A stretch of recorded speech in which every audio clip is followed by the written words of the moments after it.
बिस्मिल्लाहिर्रहमानिर्रहीम। खातिन हज़रात, मैं हूँ अख्तर अब्बास और नए साल में नई खुशियों और नई दुआओं और नई उम्मीदों के साथ हाज़िर। इस्लाम कबूल कीजिए। नए व्लॉग में जो मौजू मैंने चुना है बहुत ही मज़े का है, बहुत अहम है। पुराने ज़माने में लोग कहते थे कि हर बंदा अपनी राह में ख़ुद रुकावट है। क्या कभी आपने सोचा, और अगर कभी ऐसा हो कि वाक़तन अपनी खुशी, अपनी तरक्की और अपनी बेहतरी की राह में कोई और तो बाद में रुकावट बनता है, आप खुद रुकावट बन जाओ, तो उसको कैसे दूर करोगे? इसी बहुत मौजू पे बात करेंगे। चूँकि पूछा था मिसेस सईद ने कि मैं पाकिस्तान में बहुत खुश हूँ अपने घर में, अब मेरे मियाँ मुझे बाहर बुला रहे हैं। आप सोचिए कि बाहर बुलाने पे वो खुश नहीं हैं। वो कहती हैं कि मैं ये सोचती हूँ कि मेरे घर का क्या बनेगा, मुझे किसी पे यकीन नहीं है, मुझे जाना चाहिए कि नहीं जाना चाहिए। यहाँ एक दुनिया तरस रही है इस बात को कि उनके जो बाहर वाले मियाँ हैं वो उनको अपने पास बुला लें ताकि वो अच्छी ज़िंदगी गुजारें। इस वाली ज़िंदगी में जो मिसेस सईद गुजार रही हैं, मुझे दो एबनॉर्मेलिटी लग रही हैं। एक, आपको अपने मियाँ से मोहब्बत नहीं है, उन चीज़ों से, उस जगह से, उस माहौल से, यानी शादी आपकी किससे हुई है? उस बंदे से। तो आप सोचिए, ये चीज़ें, ये माहौल, ये जगह, ये घर भी तो उसी ने आपको बना के दिया। तो अगर आप इसकी मोहब्बत में रहोगे तो फिर उसका दिल ऊब जाएगा आपसे। कल वो अपने दिल की मलका बनाने के लिए कोई और ढूंढ लेगा। आपकी ज़रूरतें पूरी होती रहेंगी, तो क्या सिर्फ ज़रूरतों के पूरा होने से आपकी ज़िंदगी खुशी से भरी रहेगी? ये पहली बात। दूसरी, अगर ये बात आप अपने मियाँ से कहोगे, इट्स वेरी इंसल्टिंग कि मेरे बाद इस घर का क्या बनेगा, मेरे बच्चे इस घर में आने से पहले इस घर का क्या बना था, इस बंदे की ज़िंदगी में आने से पहले इसकी ज़िंदगी क्या बर्बाद हुई हुई थी। फिर आपके बच्चे हुए, इस घर का निज़ाम चल रहा है, आइंदा भी चलता रहना है। यानी जब हम नहीं होंगे तो भी निज़ाम चलता, हम कहाँ इतने लाजिम होते हैं। तो ए अच्छी लड़कियों, ए प्यारी लड़कियों, अकल से काम लिया करो। प्रायोरिटी देखते हैं, पहली प्रायोरिटी क्या है? मियाँ की कुर्बत, मियाँ से ताल्लुक़, मियाँ की मोहब्बत, उसके साथ जीना, उसके साथ रहना। उसके बाद बाकी चीज़ें हैं। सारी उम्र एक जैसी नहीं होती।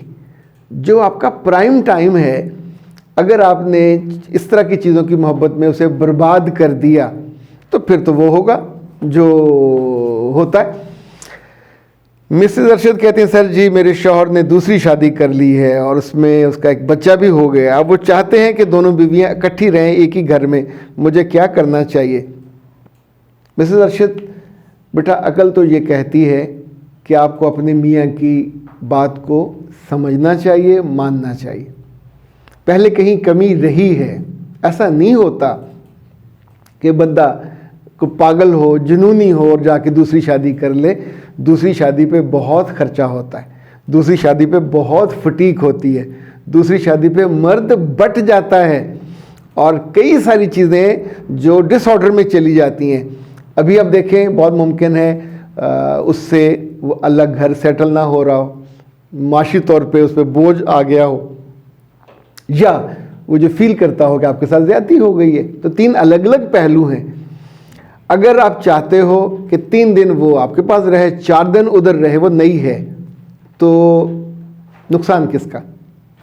4 दिन आपको नज़र नहीं आएगा, 4 दिन आप बीमार हो, रो, जो मर्ज़ी आपके साथ हो, वो आपको बॉदर नहीं करेगा, ना आप उसे तंग कर सकोगे। अच्छा, अगर वो दूसरी खातून इस घर में आ जाए तो बड़ी आप हो।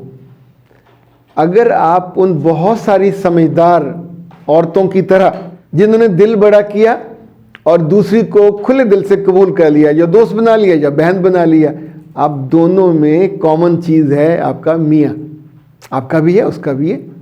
ये अब सच है, खुली हकीकत है और बदली नहीं जा सकती।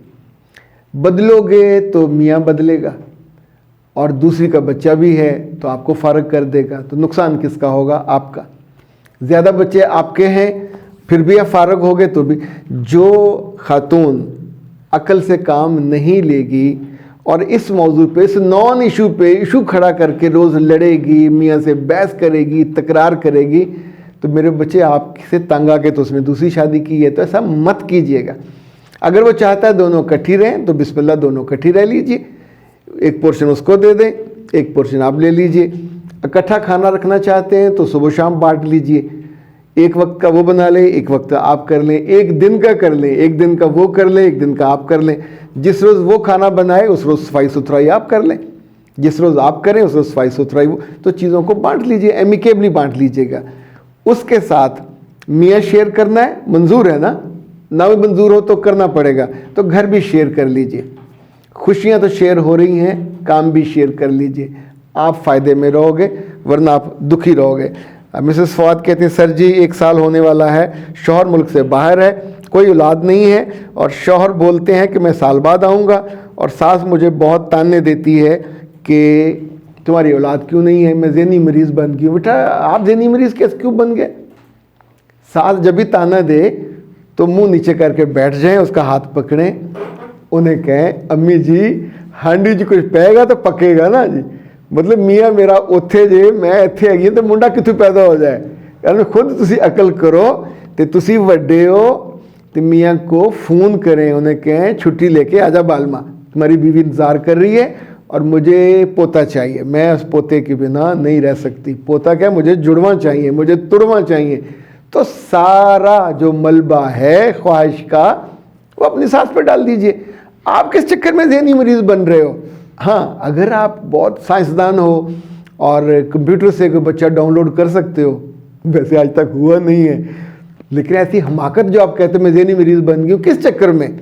मियाँ वहाँ है, आप यहाँ, बच्चा कहाँ से पैदा हो जाएगा? करके दिखाइए। यानी ऐसी कोई साइंस नहीं है कि जो आप करने बैठ जाओ। हाँ, अगर आप इतने अक्लमंद हो, मियाँ बहुत दौलतमंद है, तो फिर आप उसके स्पर्म्स को यहाँ फ्रीज करा लिए और फिर उनसे आप ज़ाइगोट वगैरह बनवा लीजिए, IVF जिसे कहते हैं। लेकिन मियाँ वहाँ हो, बीवी यहाँ हो, तो बच्चा मतलब कोई फरिश्ते ने थोड़ी लेके आना, टोकरी में ला के दरवाजे के बाहर रख देगा। वो लतीफ़ा तो मुझे याद आ रहा, पर मैं सुनाऊँगा नहीं। अपनी सास को कहिएगा कि इस रोज़ मुझसे बात कर लें, मैं उनकी तबीयत साफ़ करूँ। इस तरह की सारी सासों को जिनको अकल नहीं आती, मतलब मुंडा उत्थे भेजा पैसे कमाने वास्ते, उन मुंडा उदा बच्चा भी चाहिए है। ला हौला वला कुव्वत इल्ला बिल्लाह। अख्तर अब्बास को इजाज़त दीजिए। अस्सलाम वालेकुम।